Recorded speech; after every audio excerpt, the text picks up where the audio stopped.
like try and have some sort of understanding like around the game time. So rather than labeling it as my son's not playing or my daughter's not playing, therefore the coach doesn't think my son or daughter's good enough. Like another way to frame it would be like, let's just try and have an open conversation around this. Let's try and engage and have some understanding around why so and so is not playing, because then what you've got is something to go and build upon. Like if you get some clarity from the coach and they say, oh look, like so and so, this player needs to play in this position because they're doing really well in training, or in this game we need to go for slightly different tactics, or against this opposition player we need to try and match them up with this specific player. Like there might be things that like reason as to why you might not be playing in those situations. So I always go like, without trying to go to from one extreme to the other, let's get some clarity, let's get some understanding of it, and then you go right to really like try and stretch yourself and show yourself. You go, well, what do I need to do? What do I need to evidence? What do I need to do within training? What do I need to do within a match? What do I need to do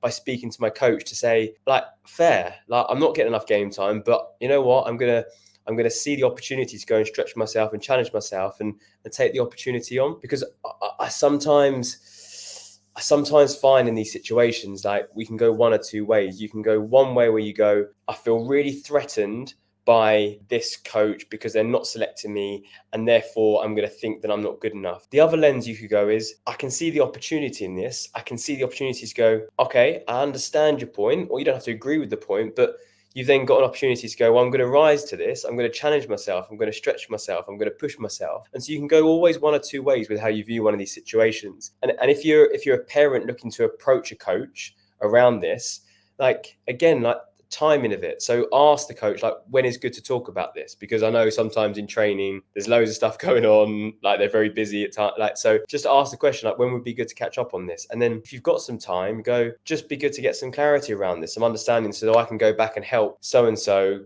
get back into the team or work on certain things. So yeah, don't shut down the relationship. Try and keep it as open as you possibly can and work on those things that, again, you go back to those controllable things. What can you do to get yourself back in that situation? So yeah, I'd say like try and work it in that way. Find a time, ask the question, be curious, understand, and then progress to try and like work on your own areas to get back into team. So